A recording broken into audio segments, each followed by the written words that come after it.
Test.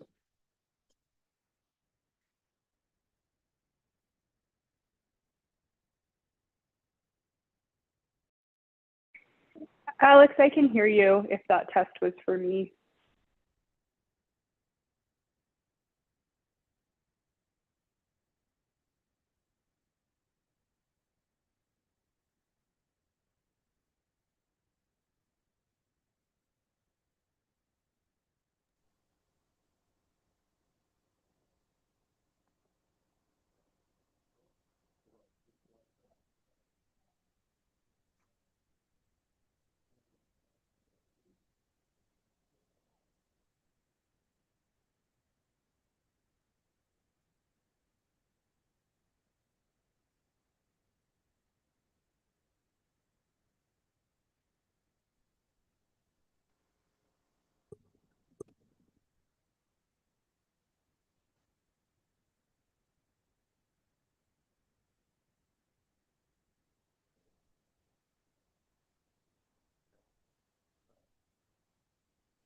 I'd like to welcome everyone to the October 16th, 2024 Cottonwood Heights Planning Commission meeting and business session. A couple of things. Before we get started, are there any ex parte communications or conflicts of interest? Okay, seeing none, we'll go ahead and go forward. The agenda for tonight is we will do general public comment, and this is an opportunity to do public comment for anything that's not on the agenda. And then we will review and talk about the business item, and then we have a consent agenda. So we will go ahead and start with general public comment. Anyone here for public comment outside the agenda item? Seeing none, I will close the general public comment period. The next item is 3.1 project CUP 24016. This item constitutes a request from Solstice Development to construct a 36-unit residential condominium building at 7367 South Canyon Center Parkway. This request represents an amendment of a previously approved site plan and conditional use permit, which granted approval to construct a 65,000 square foot office building in the same location. If approved, the proposed condominium building will replace the previously entitled office building. Mike, if you want to. Does it still work? Yeah, okay.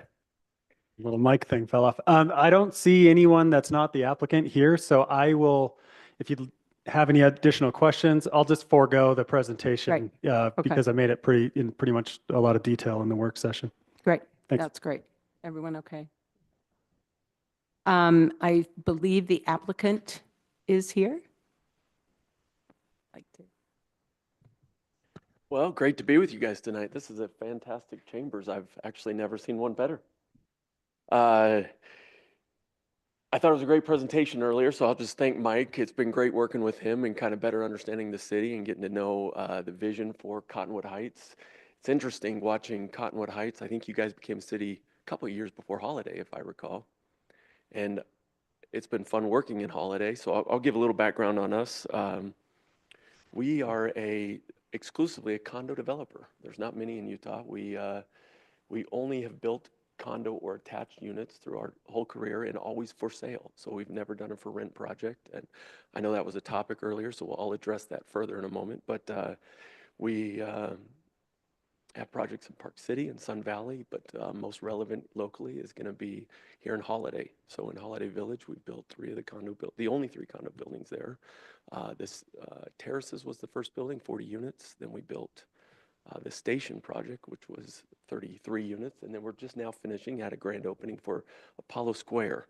I don't know if you guys remember the Apollo Burger down there. It burned down and worked out that was our new location. So we had our grand opening last week, 33 units, and kind of a neat experience.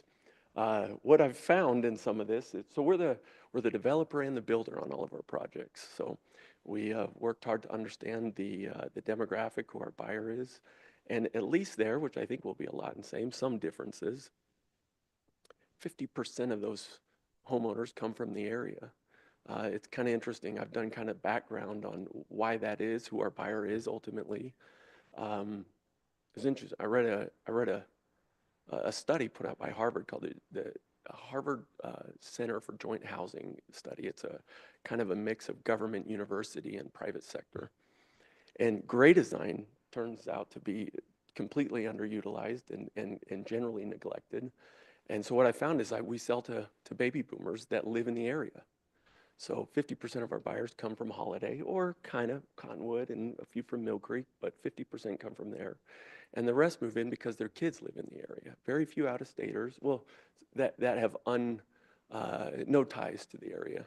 So, you know, I'm recently been asked to sit on a board on the state because they're trying to figure out why nobody's doing condos in Utah, and mostly it's construction defect law, and there's other reasons.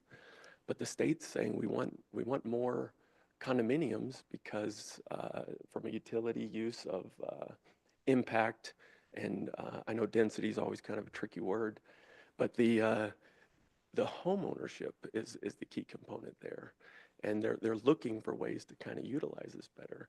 We talked about it, at least certainly affordability is a key. I actually have not been able to quite accomplish affordability due to parking structures. But so I'm kind of on the other end of the spectrum, but what we have identified is that we provide opportunity for move up and downsizing. So we kind of free up homes that a lot of children from Cottonwood Heights would like to stay in Cottonwood Heights, but without movement. They also found in that same study that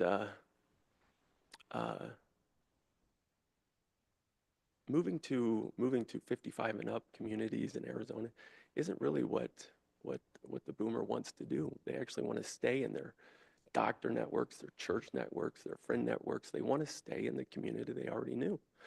So we think our product, our unique niche that we've built and sold really accommodates the community that already exists here, and ultimately provides opportunities to stay in their networks that they want to stay in. So anyway, let's see if there's any other hot topics I should bring up. I thought, again, Mike did a great job presenting on that. From a boomer standpoint, certainly maintenance, the experience of the building, so not only our residential units, but also the building experience. So no steps in all of our buildings, which is important as people age up in these locations. Zero maintenance. We've done a whole campaign on light bulbs and air filters as the only maintenance that you have when you live in some of these buildings. Certainly lifestyle is the reason, but it turns into much more. One of our buildings in Holiday was 50% single women. It provides a place that's safe, secure, and again, low maintenance and a good place for community. Yeah, the building, it's kind of funny. I think Chris is surprised that with Cannon Center background, there's not more people in the room. So I don't know if this is how all projects go here, but I've never had this before. So I'm not sure what to do a little bit. Usually I'm pitching to them more than I am to you guys. So I'm a little out of sorts here. I'm happy to answer any questions. Maybe on the rental topic, can I bring that up first? Okay. In my communities, we generally, and I heard the number 2, but I don't know what that was relating to specifically. I've never allowed more than 20% of my units to be rented for long-term purposes. That's because it does hurt values. I don't want these to be rental communities, but 20% seems to be the appropriate mix that allows for, sometimes it turns into travel for our buyers. Sometimes it turns into church missions. Sometimes it turns into, but we've kind of capped it at 20%, and that's a long-term, not short-term that I'm referring to. So I don't know if that's exactly what was being discussed, but our intent, and happy to commit to that intent, is that this is not a rental project. We're not building to a rental product spec either. So my financial modeling will not allow for a rental project as we go into that. But anyway, so that would be the only clarification I'd like to make on that. I have had concerns for my physical site about selling condos. So when a buyer comes into an apartment building, they kind of look at the amenities and they say, this is great, I'll take it. My buyer gets very sophisticated in their view. It's kind of finishes, building experiences, and their views. I am concerned about my units along Wasatch. Some of my units are below grade, some of them are at grade, some of them are kind of tucked in. I worry at times that I might have units that are not able to be sold. So I'm just voicing that. I'm certainly kind of charging in on this project and wanting to, but you know, when you're looking out your window and you see hubcaps, I have wondered if those might be a better short-term rental. So I'm not leading with that. I certainly represented to Mike that has not been my interest going in. And if I can sell those units, fantastic. But in 2 years, if I haven't sold those 2 units, I might end back at here and say, hey, and certainly there's a city code, so maybe that's where I would start. But if I'm correct, Chris has let me know that the Marriott has allowed for up to 10 there. So as far as that relationship goes, but I certainly understand it would be a city ordinance discussion, not not anything else that would be addressed. So again, I'll just reiterate, I am not asking for that. That is not my intent going in, but I do hold back some reservation on how sellable are a couple of those units. So trying to think back if there's any other big items. I'm happy to sit down, or I can field questions too. What questions do we have? I'm sorry, I don't think we got your name. I'm sorry, I should have led with that. Chris Ensign. Okay, thank Yeah. you. Chris, I'm just curious, and this isn't necessarily relevant to our discussion, but how big are these units going to be? How many bedrooms? I assume there will be a variety of sizes and prices and. 2s and 3s. So I go about 70% 2 bedrooms and 30% 3 bedrooms. That seems to be the right mix. No one I've ever sold to is interested in 1 bedrooms or studios. I think that's more of a for rent type of product. So, and those sizes are about 1650 up to about 2,000 square feet. I think we have a couple corner units that might even hit 2,200 square feet. Those are a little large for me, but the way the building configured, I've never built off of a teed up golf ball for me before. So in one way, I'm super excited. In another way, I'm working within very tight parameters. So some of the end units are a little larger, but that's kind of the zone that you work in those. Thank you. Mike, would you be able to offer some clarification on the 1 and 2 on the rental side of things in the ordinance that you Well, brought up beforehand? Yeah, so that was a condition of approval that you're proposing a 36 unit building. If what you come in with that building permit shows 38 or 39 or 34, then that's a range of more than 2 from what you're So it's a proposing. unit count, That not total a- unit count. Yeah, for a rental just component. total. That Yep. makes sense. Sorry, I misunderstood. So is there anything currently preventing him from doing long-term rentals? Long-term rentals would be allowed just as they are anywhere. Yep. Perfect. But that will be capped on my end. That's one of our selling points, that we cap it at 20%. We do turn it over to the HOA at some point and they can make up their own mind from there. But generally, primary owners do not want to see a lot of rental. So we protect values through that.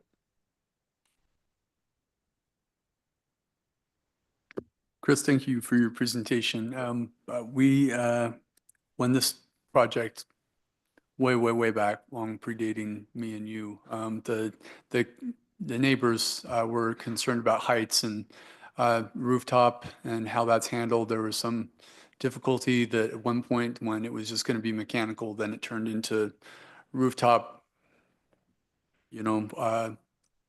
enjoyment space, and then it got enclosed and ended up becoming another floor. Can you reassure us a little bit that we're not going to be looking at something like I'm that curious what was for the on sake that. of the public that will be listening to this? Yeah, I'm curious what was going to happen inside that floor because I don't know what you could get in an enclosed. I understand certainly screening, you will have a little bit of that view coming down. I've never built in that scenario either where you actually have a road coming down. So screening that I think is a great idea. But I think screens are 4 to 6 feet kind of depending on the type of utilities you put up on the roof. We have no design drawn or plan any future. So if that I'm committing to. Now, certainly on one end of ours, we pulled units back and left a rooftop amenity, but that's technically on floor 3, not above floor 4. Absolutely. And that was, if you Or stick sorry, with, that would be floor 4, but not a 5th. So thank you. we do think the rooftop amenity is a key amenity, certainly views there and everything else, and it's a great place. It's been on all the buildings I've built in Holiday, we put a rooftop amenity on. It's kind of fun to view the city, certainly the mountains. It's kind of, it ends up being a nice community amenity. Yeah, that sensitivity to the Prospector neighborhood, they remember, the old timers remember a time in the 80s when they were looking at Royce's, and it was probably the equivalent where your second floor will be. So that's, they're just They remember that. anticipate that a little bit. So, and the, whatever that rooftop space is, you know, from a noise standpoint and just a lighting, just being aware that you're going to be looking across Wasatch Boulevard from one another. You bring up lighting, certainly dark sky downlights. We're planning for and anticipating that, and I certainly understand the value of that. Thank you. But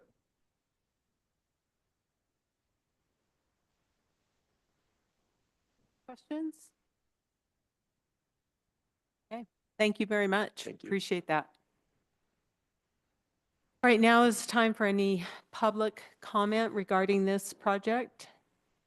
Do we have anyone who'd like to make a public comment? If so, please. No?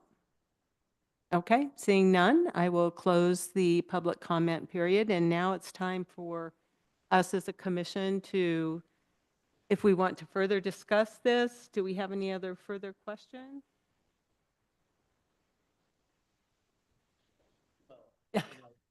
Already. I think after COVID, having office go completely sideways, this is going to be a great use for that area. Yeah. So great amenity. Okay. Well, since it doesn't sound like we have the need or have any other questions that need clarification, I would suggest that it's time for a motion. Can I ask one question? Well, we're going to use the language that Mike proposed in the conditions. Is that, Yes, I would suggest that we had a few changes and we have a couple of additions. so the question is, are the changes that we referenced previously noted, or, you know, will they be included, or do we need to add those here? I would suggest adding them in the actual language of the motion. I think that'd be safest, yeah. It's going to be a long motion. Well, I don't think I don't think- think we need to read them. I think we can reference them, the conditions as discussed, and then we have Yeah. a couple of additional. So I think what you could do is use the model motion and then list those additional conditions or modified conditions as part of that. Yeah, you're incorporating all of them and then you're modifying, you know, the language in one of them and adding a couple more. I think that's fine. All right, it's probably just going to be a collaboration to get all of those pieces together. Okay. So. Perfect.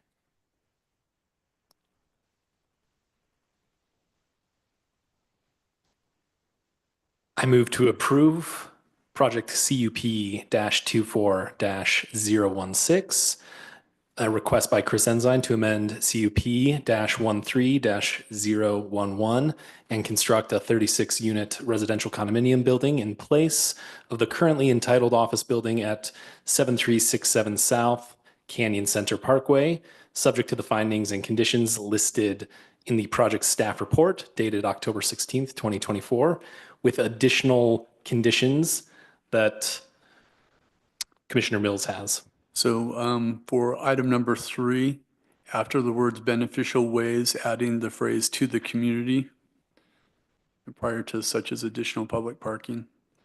And then adding item, did you capture that? Okay. Item number 15, these units shall comply with the city's short-term rental policy and the HOA will communicate said policy to potential buyers. Item 16, rooftop use will be limited to the maintenance of mechanical equipment as shown in the project submittal. And then I just have one addition as well, if I may. And that is that the change in use changes the public, the potential use of the public parking structure. And so no parking should be allowed in the parking structure on nights and weekends beyond that which was approved for the commercial or the office space. So the public should be entitled to the same parking nights and weekends as they were with the commercial space.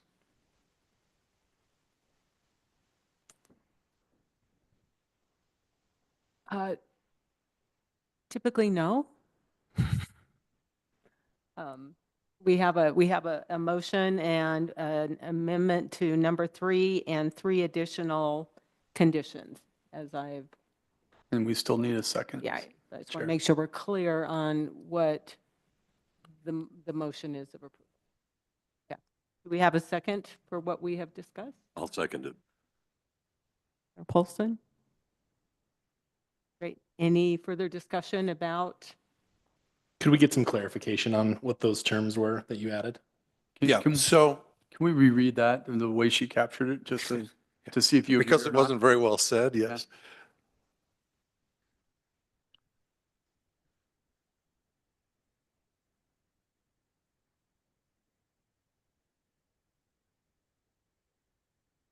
So let me clarify just, and between these things, we'll get it there. So the office building, the parking structure was to be used by the public primarily nights and weekends and holidays.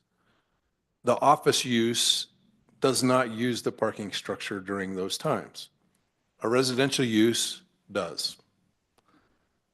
So the public should not lose in this bargain its public parking space because the use changes. However, the condominium owners or residents are entitled to, I believe it was 45 parking spaces. As That they- would now not be available on nights and weekends. That's correct.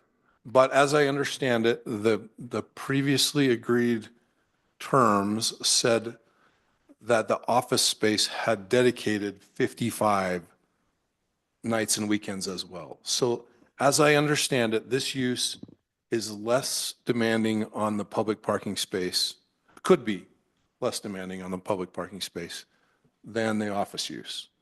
But I just want to be sure that because we changed the use, we don't take from the public the benefit that was promised them. What were the total amount of stalls available? Oh, It's like 246, if I remember. at its maximum, and then Yeah. it varies based on time of day and day of week. And the hotel gets some of those. The office was dedicated some of those, and then others that it could use during daytime hours. And then the public got all of the unused during the daytime hours and then nights and weekends and holidays. So to summarize, I think I understand this, but anything in that shared parking agreement that today is set aside at any point for public parking with the new condominium use at those same points cannot now be set aside for condominiums. It still has to be available at those times for public parking. Correct. Which should not be an issue, given the number of parking. From a code compliance standpoint, they only need 45. There are 55 stalls that are solely 24/7 dedicated to the office use that can go straight to the condominium. If they're negotiating stalls on top of that, this condition will apply to those additional stalls, but are not part of the city's parking mandate. So you might sell a 3-bedroom unit and sell them 3 parking stalls. That's more than the requirement, but I'm saying you can't do that. You can't exceed the 55 that were allocated to the office use. That were full-time Full-time, yeah, allocated to the office use. yeah. Does that make sense? I'm struggling. So sorry. I've Can got we, it. I've got it. I think Mike Well, the- understands. Mike and I had a The discussion. intent is that the public is subsidizing that parking in a pretty significant way. And Commissioner Shelton's experience on the council is reflecting that, I mean, the tax incremental financing that paid for all this, that will be a benefit to this project. We don't want the public to lose out in the access, and the timing is a little different. I mean, it's a little different when time of day use changes a little bit, but I'm grateful. It's fewer units. I'm hoping it's not a problem, but I think I see the value in the.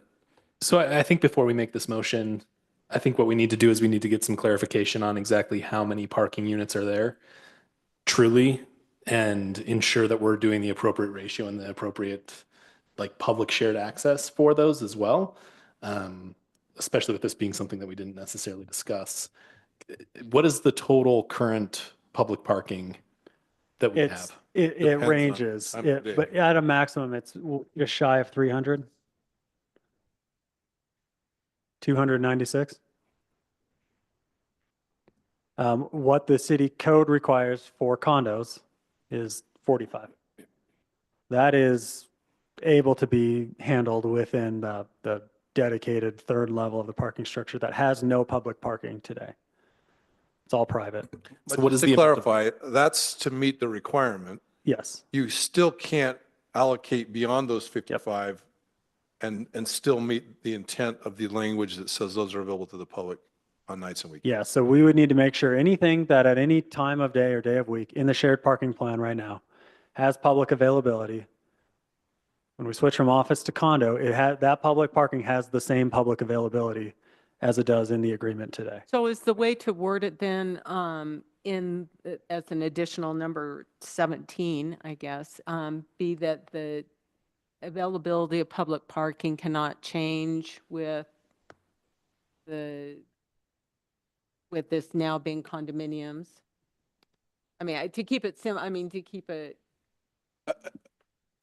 It's a little more complicated than that because you have a time of day component. So, and the change here impacts the time of day. So you just have to say during the time of day,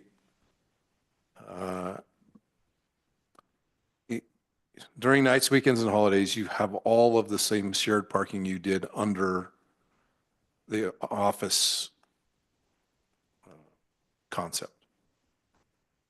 we should have a number for that, I would imagine. Yes. And So, Mike has all those numbers, so they're known. okay. But what we're saying here is we don't approve an allocation of the public's right to those stalls nights and weekends. So anytime that right now in the parking agreement, a stall is available for a member of the public, it still has to be. With the condos, it still has to be available at those specific times. So outside of those times, they can use it for condominiums or whatever other ideas they can come up with. But at those times right now that it says this stall has to be used for public, it will continue to have to be used for public. That's And this is challenging because the people who own these condos are the public.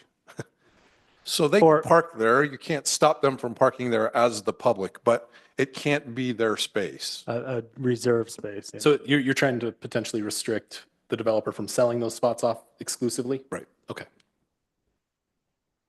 And I wish you could stop them from using the spaces that were dedicated to the more general public than that specific public, but I don't know how you can. so to capture this, it sounds to me like we're saying we don't want to lose public parking as currently defined In the current use definition, in the current, yeah. office use In the definition. current office use scenario or. Yeah. I think we can word it generally, and then I can refine this in my letter and then provide that to Maria for the minutes, and we can make sure it's reflected in there. Would it make sense for us to just say not to exceed 55 parking stalls? Well, it can though, outside of the set aside public time. So I would suggest not doing that and just leave it on them to make sure that if that agreement today says at this time or this day, this is available for Canyon Recreation public parking, it will continue to have to be available for such. Okay. I'm great with that. I'm confident that Mike will handle the language just fine, so. All right. I am going to suggest that just in the interest of clarification, that we just restate, I know it could be painful, but can we just restate let me ask you, are we comfortable with the motion as we have it right now? I am. Okay. I'm okay, except it sounds like the motion is a little bit not concrete in our minds. Well, I think the motion is that we have one amendment to language in number 3, and then we have 3 additional conditions. So what I think we should do, just because I was the one that made the motion, I would like to pull back my motion, reinstate the motion, That's what I'm saying. get Yes. some additional data to be able to put into it as well. So Dan, would you be able to hand me over your Yeah. 3 additions there? And I think from a pure clarification aspect, because the developer is here and I don't necessarily want to go back and forth, if we can have him voice just a couple things before we do that. Is that okay? Yeah, because we no longer have a motion on the table. So we can certainly have the applicant speak again. Thank you. So here's my concern. Unlike apartments, I actually need stalls.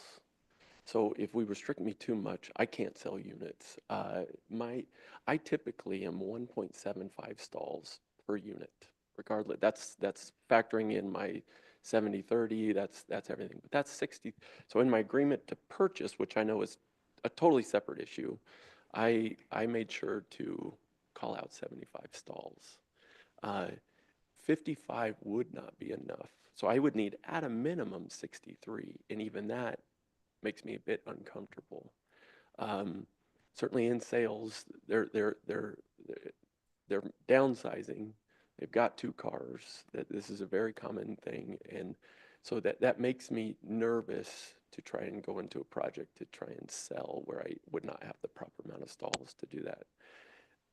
In our purchase agreement, we've contemplated that, but so maybe my ask is that instead of restricting me fully, to just allow us to work that out as we work through the parking agreement update that we're going to be doing going forward. But the restriction to only allow me 55 stalls would not work for me. Now, whether that's lease agreements, whether that's other arrangements, we can work from there. But where we've gone from 260, and I know it's kind of all over, to 63 as a minimum, that's what's important to me. Is the 296 stalls, is that for the hotel and the office building? Yes. It is. And public parking that was potentially going to be earmarked for restaurants, attendees, people using the public space, people potentially park and ride. I mean, this is highly subsidized public space. So the taxpayers are paying for this thing. I certainly understand. I'm finishing up almost 100 units total in Holiday, and 1.75 is exactly where I've landed almost every time. Not from a standpoint of what I did, from everyone moves in, there's 2 or 3 stalls, maybe flexible in my parking scenario, so that's tight. Certainly, I understand that if there's lease arrangements that need to be worked out or something else, that's where the wording was restrict from any other use. If I need to work out lease arrangements or something else, I'm happy to do that there. I just, from a motion standpoint, from language, I just didn't want it to be fully restricted. So what is the impact of that to the public availability? Well, in my opinion, and I have a little history in this opinion, that's what the public bargained for. And for us to change the use is only appropriate if we don't diminish the public good. And so to allow more dedicated spaces out of the public pool of spaces, to me, diminishes the public good and is not appropriate. Is there any proration based on the TIFs that are provided in that, as far as what each parking stall would be accounting for? The parking piece of this thing was a huge project. I mean, it was, so there's more detail in the process that we went through to get there than you'd ever care to read. I'd imagine. Yeah. But what I'm saying is if he needs 75, let's just say maybe there's some type of a TIF reduction based on that additional 20 stalls that he's requesting that's over the office use. I don't think you can do it that way. I don't know how you could do that. Have we provided greater public good by reducing our daily need though from, what was the office requirement needed?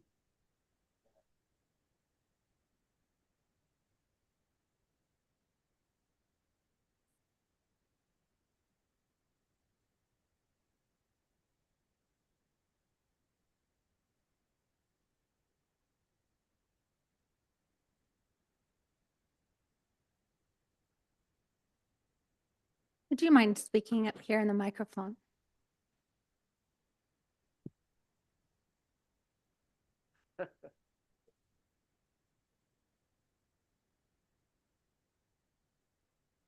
So the third level of parking is all allocated exclusively to the office use, now residential.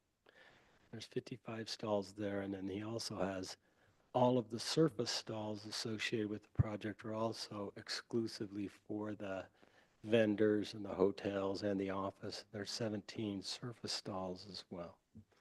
And that makes great for guests, basically.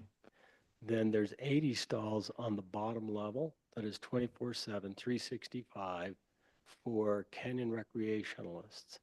Then on the bottom level, all of those remaining stalls are used by the office on Monday through Fridays, with a certain number of them being allocated for the office on the weekends, because so it won't be that difficult, I don't think, because now we don't have 250 stalls or something. I can't remember the exact numbers, so forgive me if I'm inaccurate. From an office going down to 70, 75 stalls, that's a significant issue. And I think the benefit comes as the public can then use those extra stalls on a weekly basis. So it's not diminishing it. It may be changing it just a little bit. How that happens, I'm not actually quite sure. But nobody right now gets to use those parking stalls other than the hotel overnight. There is no nightly parking. They can park on the weekends up to the end of the evening, but they can't park overnight. So this might be an opportunity to allow the condominiums to use them overnight, as well as the neighbors would like to use them overnight. But that has to be something that's discussed. But it's we own the parking structure. And so if we'd like to allow somebody to park there overnight, like guests of the condominiums, I'm okay with that. I don't think that's going to be a big deal. There's a lot more parking there for the public now than there ever was by any stretch of the imagination. So does that answer your question? And Mike's right. It was a heck of an achievement to try to get this thing through. A lot of documents. Any questions I can answer for you? That help? So I guess with the change of use, I'm just wondering if there's a greater public benefit. In addition, I don't need those 17 stalls out front exclusively. So if I need to trade exclusivity to the surface, which could line up better for the park, that may be, again, I'm not trying to take from the public here. I'm just trying to make sure my use can actually work. So if I have 55 in there and I know at a bare minimum I need 65, 63, maybe I dedicate 10 of the stalls out front in that circle where people can actually pull up and park to go to the plaza in exchange for that. But overall, I'm hoping that 200 down to, I need another 15 stalls somewhere down below. And hopefully that math works, that the public benefits the most there. Mike, can you think of a way from a leasing standpoint? I mean, if we cannot preserve the public good, at least we can remunerate the public in some form for the cost of the tax increment financing that would potential lost income. Yeah. Can you figure out do you have something in mind that Yeah. if we came up with a price per stall? Well, I wouldn't leave that here just off the cuff, Absolutely. but ultimately, a couple things. The 17 stalls are actually on the property that will be deeded to the city.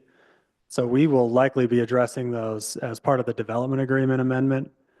We do need plaza parking there. There's signage out there that says hotel only, but that will likely be a topic of discussion when the developer approaches the council, because those stalls are on the property that will be deeded to the city. So I think it could be fair for the commission, because the shared parking agreement is ultimately negotiable it's in the development agreement, negotiable by the CDRA. For the commission's motion on the shared parking agreement to include language that, the council be mindful of the amount of stalls allocated to public use today not being diminished. And if the applicant can develop a rationale that demonstrates that the trade-off of not needing as many dedicated stalls provides an equal or better public benefit, then the agency can decide that as part of their development agreement. You can also stick with your original language. That could be adhered to, it probably could be superseded by the council as well. But I do think it's a good point to bring up, because there is taxing entity contribution to the public use of those stalls. Not saying it has to be in the exact way that it's communicated, and frankly, it is convoluted today of when you can use what stalls, and maybe there's a way to improve that.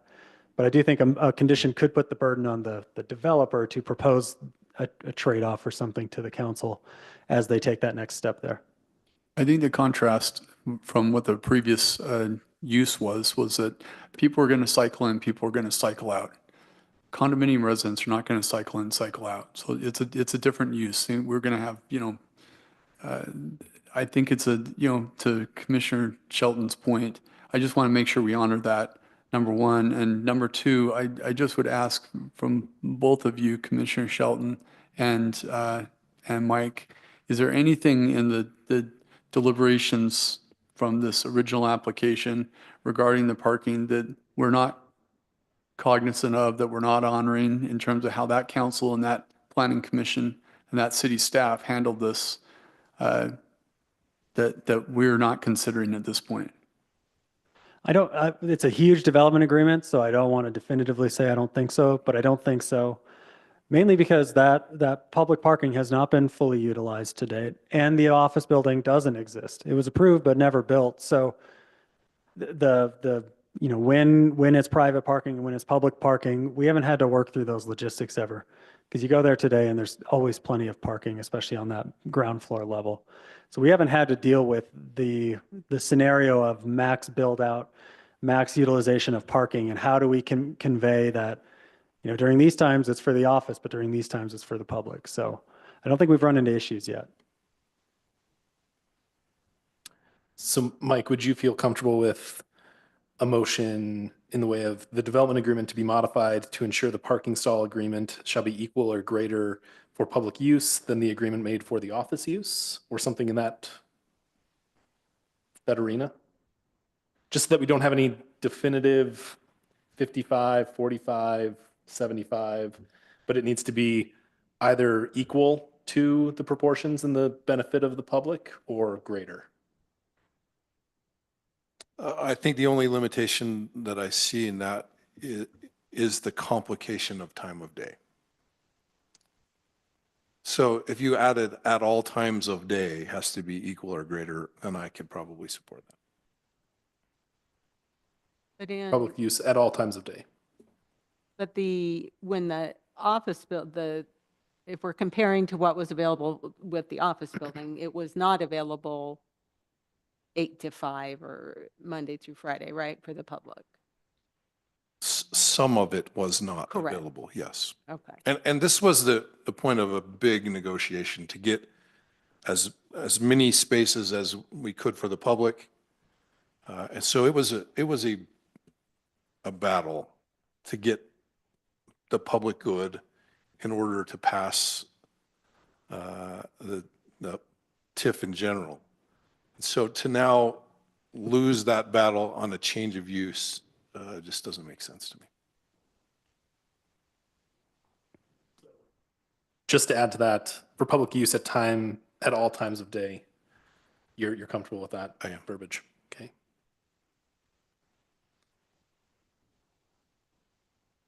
All right.